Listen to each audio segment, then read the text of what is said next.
So, good afternoon, everybody. If somebody told me when I was 20 I'd be up here, I couldn't even imagine that would be possible. So I really appreciate Dr. Ricketts. Thank you for having me, and Rob as well. Okay, so I learned a couple things so far this morning that I found to be really interesting. First of all, chalkboard. That's really cool.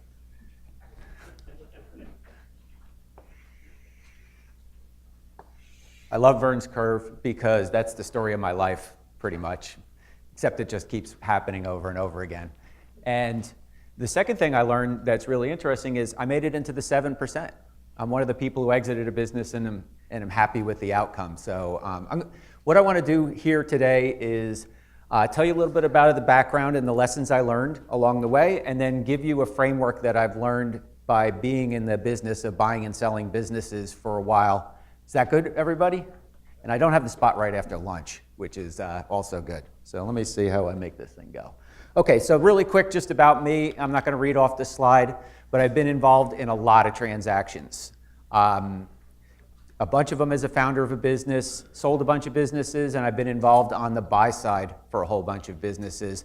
And so I'm going to give you a lot of the lessons learned. A lot of these ones that I sold were not good stories, and so there's what was the quote? Bill Gates, you learn a lot more from your failures than from your successes, so I'm going to talk about that. And I'm going to talk a little bit about iAutomation. So iAutomation, that's a picture of the building. It's only about 15 miles south of here. It's a business I started in 1997 with a partner, and we grew that business to about 12 million and about 2.5 million of EBITDA in 2007. And we sold it. We sold 75% of that business to a private equity fund, so I'm one of the guys who went to a financial buyer. And I'm also one of the rare ones where it's worked out pretty well. So let me tell you a little bit about what happened since then. I stayed on as CEO of the company for 2 years and realized I hated that job. As the company got bigger and I didn't know people's names and I wasn't really involved with the customer side of things, that sent me off not into a good place. And then the rest of the time, I stayed with the private equity firm for nearly 7 years. I was involved on the M&A side of the business. So I was helping with bring in, and integrate acquisitions into our business to scale it up. So today, the business, actually the book just went out yesterday. So we're in the process of the second bite of the apple sale right now. And it's about going to be pretty close to $100 million this year and about 10 to 12 million of EBITDA, kind of depending on how you adjust it. So it's been a great story. But let me tell you how I did it a little bit, because I think that's important. And so I just wanted to show this picture really quick because this is my 7% picture. Surprising when she said that. This is perfect. So this is my business partner, Wayne, and I on a 2-week-long hike of the Grand Canyon. After we had sold the business at the end of 2012, I left the day-to-day and we went on this trip, which we had been planning for years. So we had that plan out there. And my goal is to help you guys have that kind of exit, to be smiling like we were at that moment and that time. I want to give a shout out to Vern because a lot of the story is because of Vern. And I came in contact with Vern the first time in 1999 when I joined EO. I didn't meet Vern then, but he was the founder of EO. And I think it was John who brought up, but the first meeting I went to at the local EO chapter, somebody said, "Did you read the E-Myth yet?" And I read that book. I was like, oh my God. And I had built a bunch of businesses before then, and I was like, oh man, this is terrible. I went to an EO university where Vern spoke. I think it was 2000. It was before the book was out. I actually have a 3-ring binder of the book with hand drawings and stuff in it from there. And I sat through his 1.5 hour long presentation at EO University. And then Wayne and I went for 3 days down to Virginia to sit through a session of how to do that. We came back and did this framework. And the whole point of this is you got to have a plan. We did this framework and it worked. It started our business on this trajectory where we were right about here. We had borrowed about $500,000. It felt like 500 million to me. And we're wondering when it's going to turn. When's the turn going to happen? And so we got this framework. We started working with it. And then but we were frustrated with the pace of how it went. And this goes to the next lesson in the process, which was everybody knows the Jim Collins book. You got to get the right people on the bus, put them in the right seats, give them the right stuff to do. Well, what we did in our business was Wayne and I went, we tried to implement. There were no coaches back then. And we tried and tried. And then what we did, I came up with this idea where we literally put our people on the bus. Now, that is a short bus for the special needs kids, which our company was. And we literally put them on the bus and we sent them all down to Virginia. And we stayed behind. Wayne and I, we packed the boxes and answered the phone. I felt like John with the phone ringing, never stopped. But they went down there and we gave them the charge of build the plan. You don't like the parts that we did, we said, here's some parameters we need to work with, create the plan. So that was, I think, 2002, around that time frame when we did that. And that plan that was created in 2002 by the team is the plan that the business is still running on today at $100 million. Exactly the same. So there's a lot to be, so the lesson is bring your team into the process of making your company great. The stuff you're learning here, if you don't get them in under the tent and getting them moving, you're not going to get anywhere near the traction that you'll get otherwise.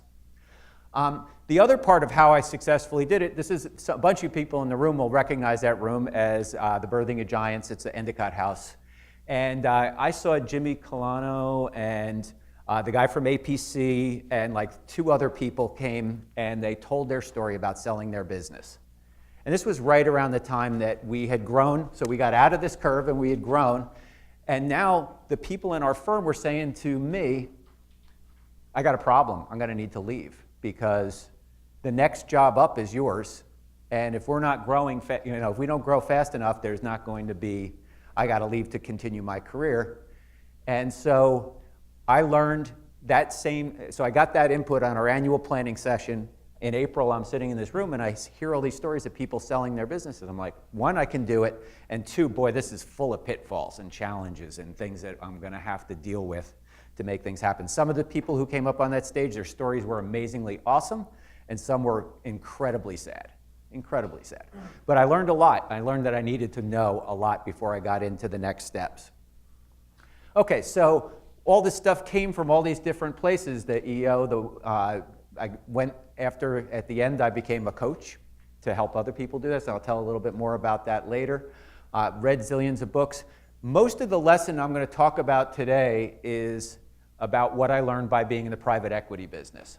So what Rob spoke about, where is Rob? Up here. Oh yeah. What Rob spoke about was selling to strategics, right? That's his thing. And what I found out is that's exactly what the private equity fund does, is they find bargains and then they turn them into something that they sell to a strategic buyer. So I'm going to give you a bunch of the framework of how that comes together and how that works. Oh, just one point in the YPO and EO world is I've had a bunch of forum mates who have exited their businesses, and I mentioned earlier in the panel group, but again, and it was so reinforced by the last speaker, you got to know your why before you exit, or it's going to be bad. I've seen a lot of bad ones. Okay, so I started this business called Freescale, which the quick definition. Sure. When I was in EO, I became the largest guy in my chapter by about 5 times. Everybody else was 5 times smaller than I was. And so they put me into this Quantum Leap forum, which was a special group of bigger companies. The 10 of us that have been in that group, every single person has exited their business. So I have the percentages in real life. And in that case, of the 10 of us that have exited in that forum, I would say 8 of them went off the rails very badly. Drugs, affairs, depression, very irresponsible spending, in buying all kinds of junk, investing in every company that, back to that thing that success is not, it makes you dangerous. You think because I was good once that I know how to bet, they invest in restaurants and stuff they know nothing about. So did that answer your question, Rob? Yes. Yeah, so it's just really off the rails. They wasted so much time and so much resources and so much energy before they finally found themselves again. And sometimes wiping out all that value that they generated in the process. So it's so important to get that right. So what I did was I built this new company because I'm also, you saw that picture of us in the thing, I'm also a guy who failed at retirement. So I always had in my head retire at 50. So in 2012, I exited my business. We had hired a management team. They were running it. I was redundant. I didn't need to be there anymore. So I left and I said, I'm retired. And I did a bunch of stuff like that picture. I did all my bucket list stuff. I ran an Ironman. I did the Grand Canyon. I lived overseas with my family, all that stuff. But within a year or so, a year and a half, I was bored out of my mind. I started thinking, what do I really like? And I loved running the planning sessions for our company, and I loved figuring out how to put together the right puzzle of the right people in the right seats and all that stuff. And so that drove me towards this coaching model. And I'd had a few coaches, and I was like, that is such a cool job. And so that's what I did, was try to develop this system that would help scale the company and the leaders, or the leadership team at the same time. So this is a really simple chart, but it illustrates, this is our plan, right? We all have this plan that we're going to start at zero, and I don't think this thing has a laser on it, but we start at zero and we go to some number, right? That could be value, can be sales, can be whatever it is, but we have that plan. Of course, my life story looks more like that one. Most of you have seen this picture before, right? There's like lots of pitfalls and lots of challenges that happen along the way. But what I found, and this was from all the time in private equity, all the time running my own business, all the people that I saw in the different forums that I was involved with, was this really strange relationship that as your company grows, so over time the company's growing, what actually happens to most business owners is their freedom actually goes the other way. There you go. Thank you, Vern. He's got the laser. He got the special clicker. Is there? How do I turn it on? There we go. Oh, cool. Thank you, Vern, for the instruction manual. So the bigger the company grows, the less freedom you have. And so what I tried to do is develop a system, and it's still in the process of making it more and more robust as we test it on more and more clients, but build a system that makes this not true, which is turning around the curve so that as the business scales, you're actually also scaling your freedom. Anybody know what that is? The side of a ship. Anybody know what that thing's called? It's called the Plimsoll line, right? So the Plimsoll line is on the side of a ship, and why I showed this picture is what this is telling us is that we load the ship full of cargo. At a certain point, we have to stop because the ship will not be able to carry any more weight safely. Now, that's a pretty complicated line. For those of you who are engineering types, I put the explanation in here. So over here is tropical freshwater. Means, there's not going to be any waves. You're going through the Caribbean. It's going to be all good. You can load the ship pretty heavy. And all the way down to here is North America in the winter, the worst possible time to sail, right?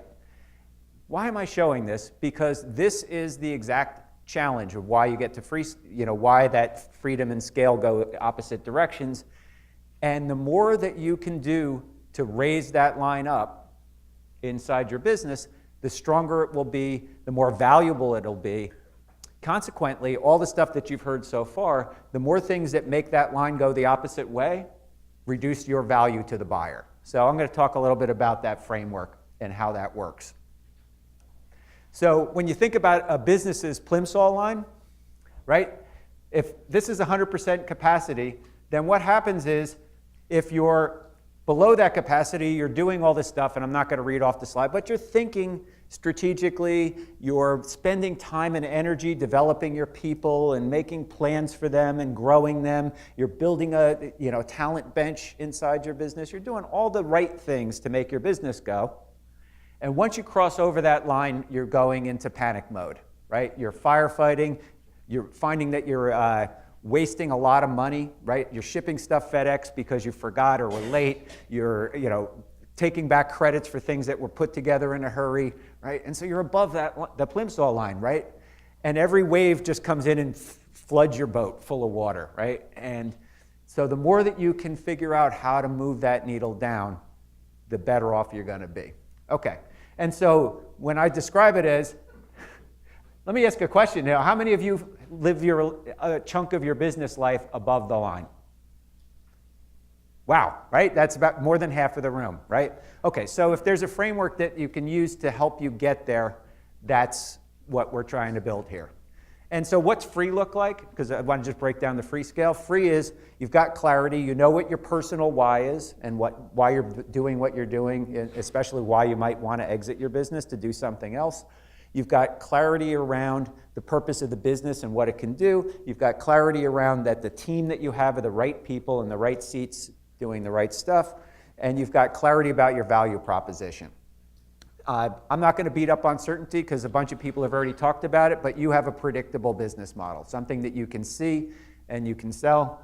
And then lastly, you have choices. We talked about a bunch of those choices. You could grow your business. You can harvest it by selling it. You can pass it on to the next generation, but you have those choices. It's not, you don't end up like that broken down shack in the slide. And scale looks like this. And there's notes behind all these slides that explain it more, but that you'll get, but it's durable, right? It can withstand the storm, right? We're below the plimsoll line. It's investable. People are lining up to give you money because it's a money-making machine. I know that if I invest $100, I'm going to get $120 back in 6 months, right? That's people. If I offered you that deal, would you take it? You should, right? That's 40% interest, right? You don't get that very often, but when you see that, people are lining up. It's an investable business model. You're surrounded by A players. You're going to work and you're blown away by the ideas they're coming up with, the things that they're doing without you being involved and in the process. And it's rhythmic. Stuff happens automatically. There's a heartbeat to the business. It's got a pulse that's happening all the time. So that's what scale looks like. So I want to pivot off of that to this framework called Sparkle. And this isn't my framework. So I sold my company to a private equity firm called Riverside. They came up with this acronym, but I found that it's very helpful in describing the things that you need to do to make your business stronger and better. So I'm going to walk through this model with you. Important to think about it in this way.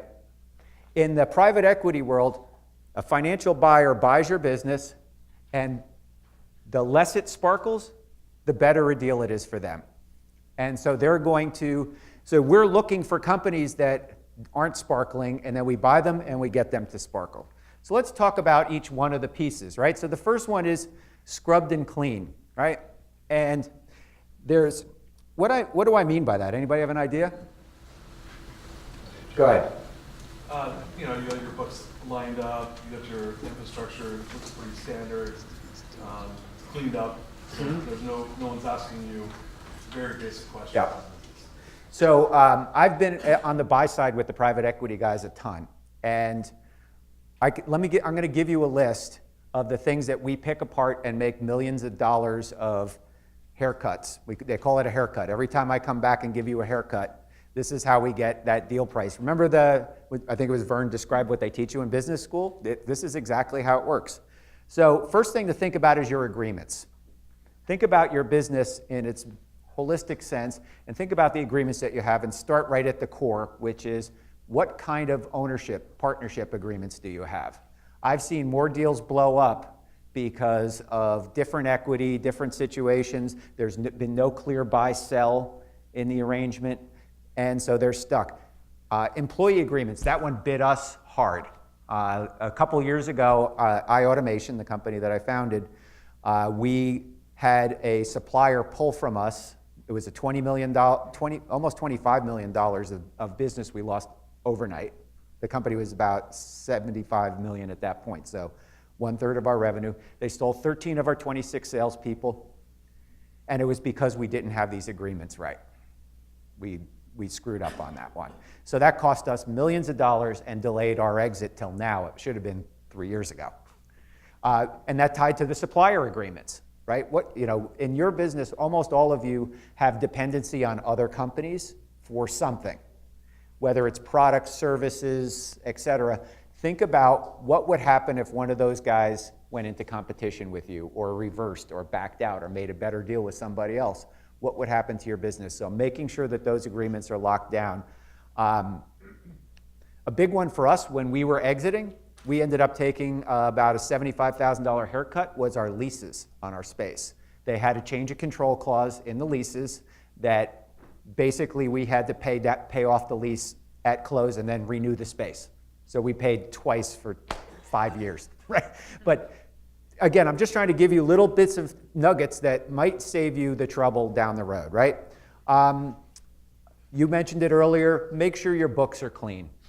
Get rid of the hanky-panky, right? So don't run your boat and your airplane and your golf club membership if it's not going to stick. Oftentimes that stuff gets blown up in the process. So make your books clean. We took a big haircut on inventory. We often get to take big haircuts on inventory. People have very little discipline about writing that stuff off, so keep that in mind. HR compliance is a huge one. Make sure that you are meeting, especially if you're over 50 employees, that stuff goes. One of the little tricks when you sell your company, and John, you can talk about this, but you indemnify something, usually almost all these things. And so I have a foreign mate, sold his business for about $65 million, and he's in a $10 million tax situation now where, plus penalties, it could be as high as 20, so there goes a third of his go-home money, right? Receivables. Can you say that again? Can you run those numbers again? Yeah, so he had a $65 million business. He sold it. He ended up with a tax liability, and I don't really even understand. It's something to do with a shed. I don't even know what that is. But it's... Payroll taxes? No, it wasn't payroll taxes. It was taxes on transactions, international transactions. And in the end, he's going to lose somewhere between $10 and $20 million. Not to mention he's already spent more than $1 million on legal fees fighting this thing. So get this stuff in order in advance. A big one for us was your technology. So because we were cheap when we were building our business, we bought Microsoft Office for students. And as we grew, we just kept doing it because it was just the way it was, right? And so all of a sudden, when they're buying us, we've got 75 employees and they're all on Microsoft Office for students, and they're like, fix that now. And so we had to write it. Bill Gates made an extra $100,000 that year, right? Because this is back a long time ago. Something, John? On the change of control thing too, an even more insidious spot it shows up is in customer agreements. Yeah. A lot of times we'll sign anything a customer puts in front of us, and then all of a sudden you could have major customers that now have incredible leverage. And the language that you want in your leases, and anyone that's got change of control cannot be unreasonably withheld. So if you can get that language in there. Yeah, that's a big one, right? Thank you for sharing that. I forgot about that. But this stuff really comes back to bite you. So this whole holistic idea of just picture your business scrubbed and clean. And my guess is how many of you guys can say my business is scrubbed and clean? About 10, 15%, right? So the rest of you, if you are thinking about exiting, get going on this because this stuff takes a long, long time to change and do. Okay. Oh, sorry, go ahead. Just going to say one more point. I mean, I don't know if everybody's state income tax for LLCs and other small entities is horrific right now. You're doing sales in California or somewhere else. You don't have an entity there for taxes. Yeah. So this is going to come back out. Yeah, we still are untangling exactly that. So all the states, how we doing? Just repeat the question. Okay, so the discussion was about state taxes. And when you have a business that does business in multiple states, you have liability in every state you do business in. And if you haven't filed those tax returns in those states, you can end up with a gigantic liability and a giant mess to try and untangle. Most small businesses also don't have that good a data system to really prove what happened, so you end up way overpaying for the taxes. A real common piece of the puzzle. Did that get that right? Thank you. Go ahead. Do you see any issues with structure, whether it's S Corp, C Corp, LLC? Is there? It doesn't, I mean, there's a whole bunch of legal things, and I'm not qualified. A lot of, a big piece of the puzzle is what are you going to pay in capital gains? And how is ordinary income treated? And so there's a bunch of piece puzzles around that with retained earnings in the business and how much of that's going to be a piece of the puzzle and so on. But you need to get a really good advisor on that front. I would just add to that real quick that if you're far enough out, there are some things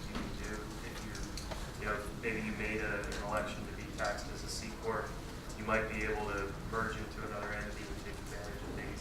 If now you're thinking about exit and the reasons that you chose a particular entity at the beginning don't necessarily still hold, you might have time to make Yeah. some adjustments to We entity changed to a C structure. Corp before we exited and took a few lumps while it was under our control. The other one I've seen is you don't want to be held hostage by key employees, so get non-competes and non-solicits and employment contracts Yeah. for key employees now, so that that's not an issue when you Yeah. close. And, you know, right now, to your point, the states are really aggressive about going after taxes, right? Because every state, including this one, is broke, like very broke. And so they're trying to figure out how to get as much revenue as possible, and they come after the rich guys, because that's how it works. Yep. Okay. I have another question related to that.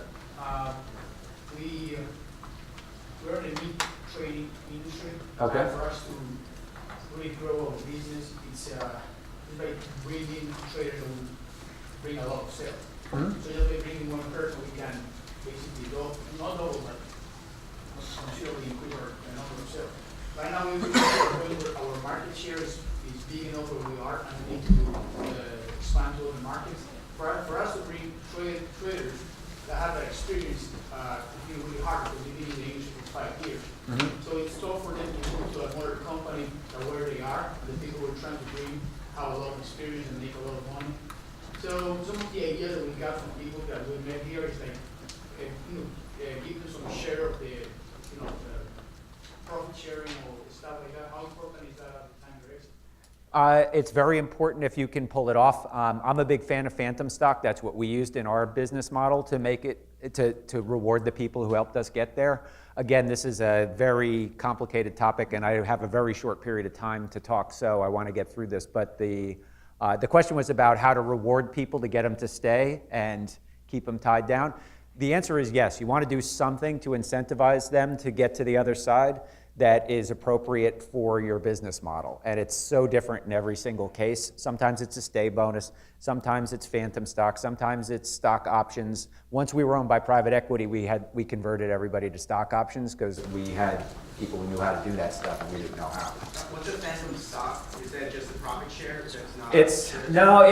It's basically you set aside a pool of stock that is triggered on certain events, and essentially it's a right to get a part of the business at a certain strike price. So it's very much like stock options. And again, I'm not an expert on it, but I'm sure somebody here is. We could talk about it on an offline conversation. Where did you move your management team in? Let's say you didn't have, maybe phantom stock and they're going to get a big windfall here too. When did you make that decision? Pretty early on. One of the things I had learned in that class was about engaging the people on the team.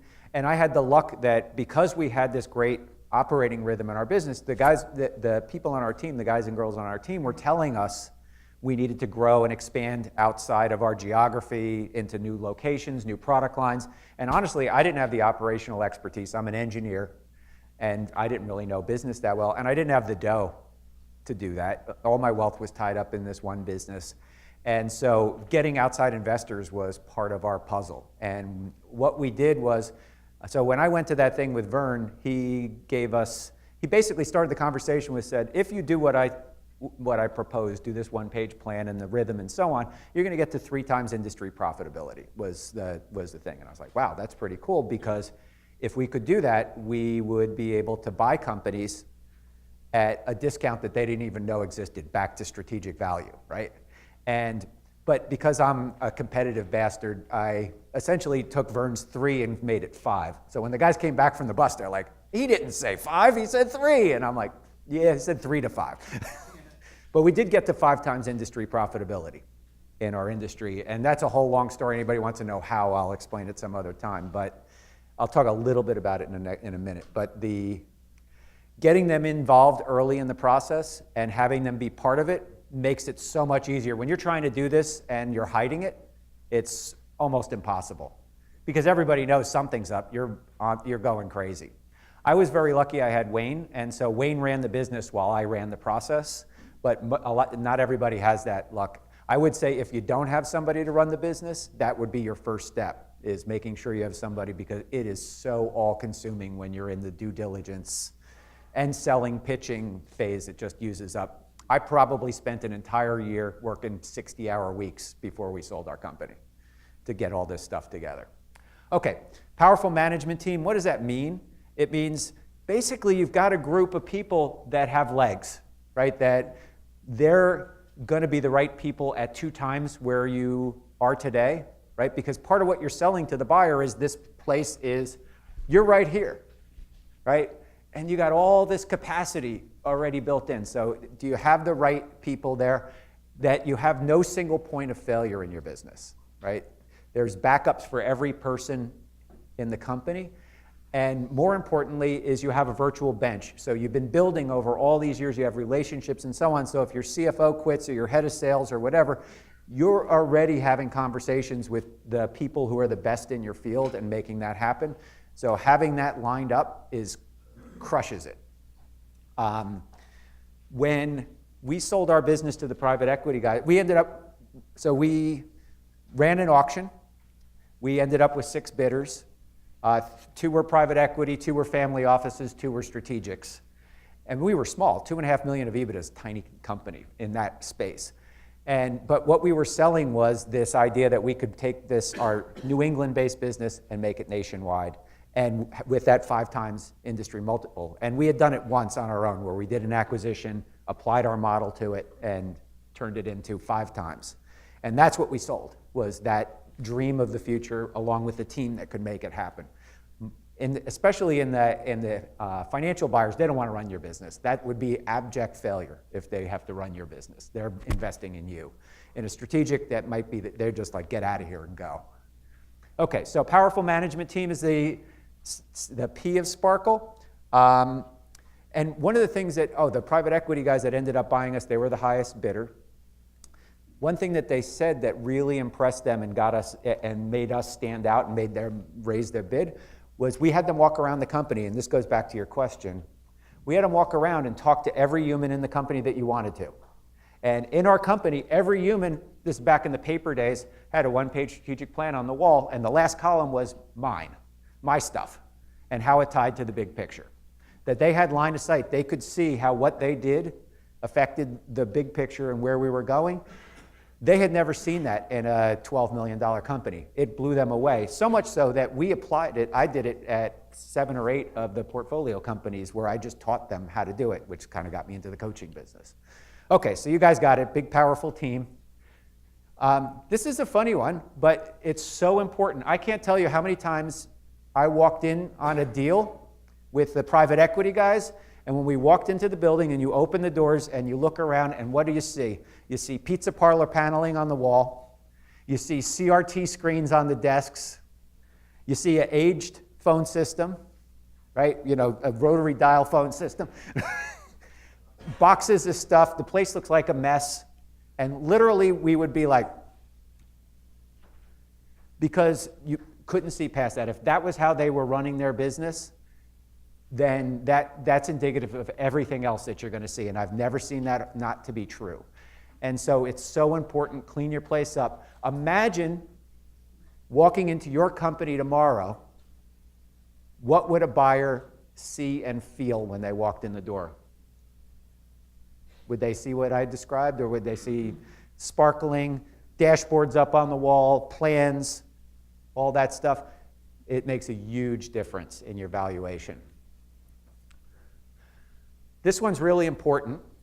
John hit on this, so I'm not going to talk too much about it, but that you have this history of ever-increasing profits and margins and sales, right? So top line, bottom line.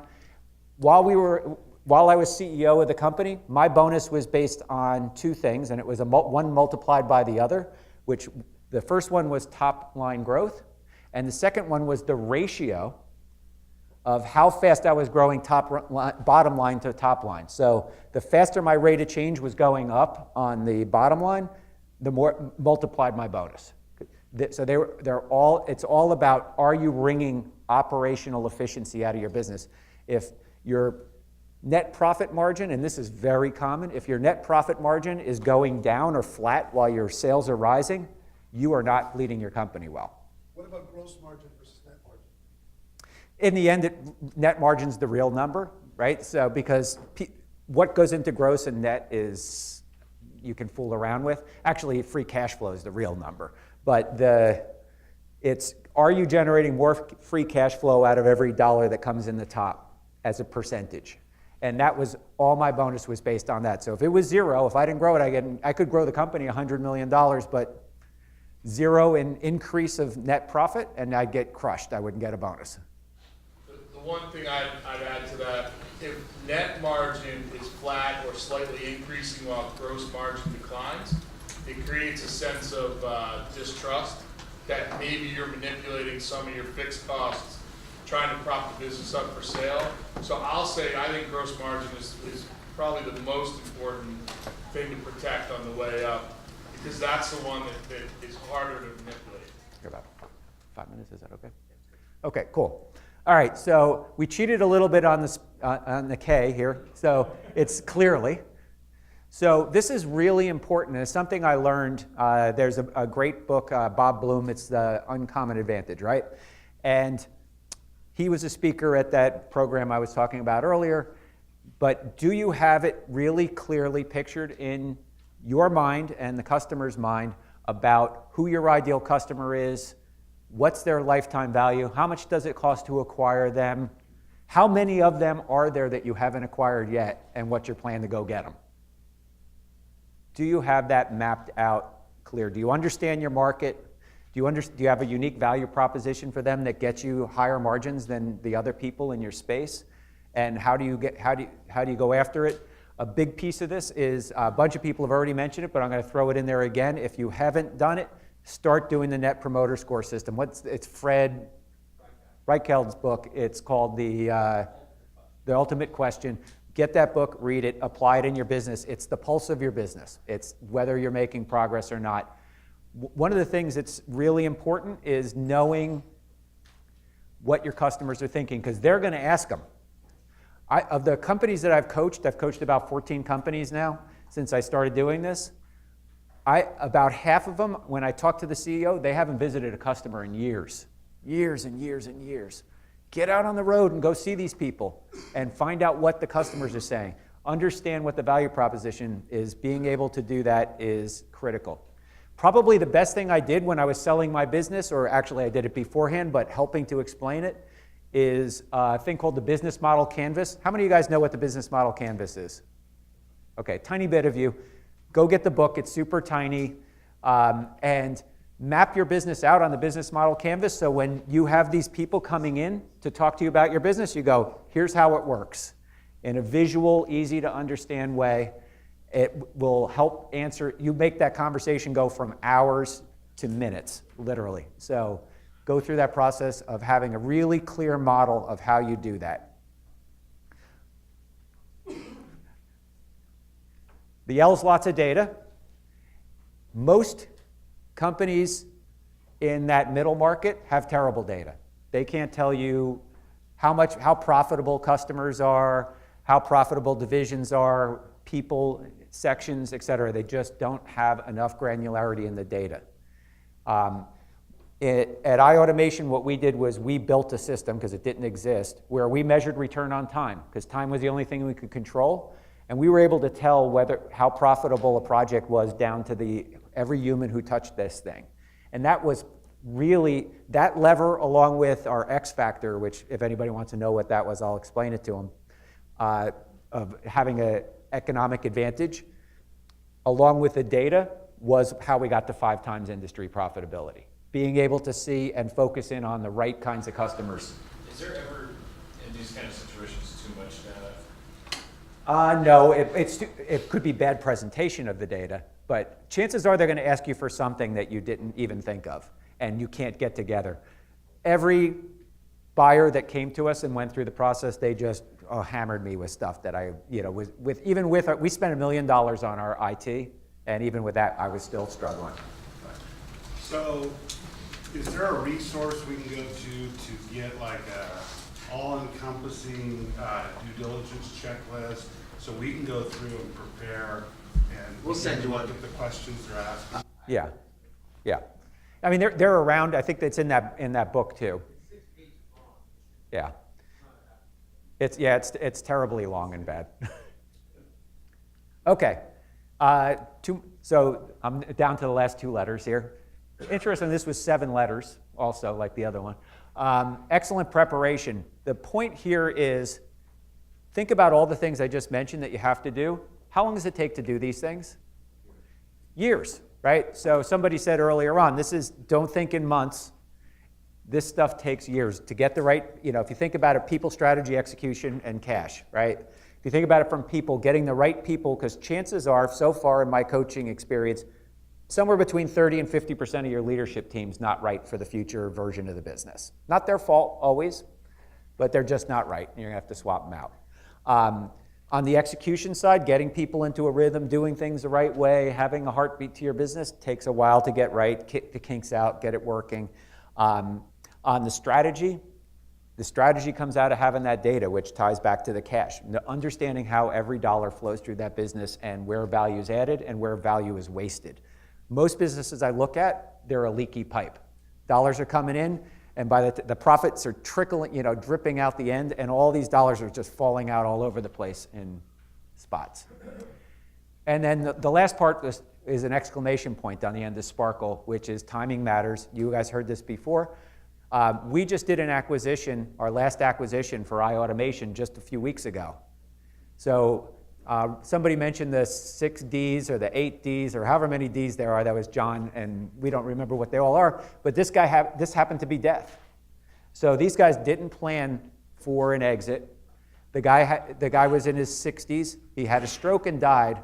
And the supplier basically came to us and said, we're going to give you this company, basically, on a platter. So we bought them for 2 times EBITDA. And can apply our model right to it. In fact, in this particular case, we can get about 10x multiple on it because there was another strategic fit for us. But nobody had time to do that. They were in a crisis. And so we were able to buy a business for a fire sale. Okay, so I'm going to share this with you because I know I'm way, how far over time am I? Quite a bit. Okay. But here's a quick snapshot of the learnings that I have.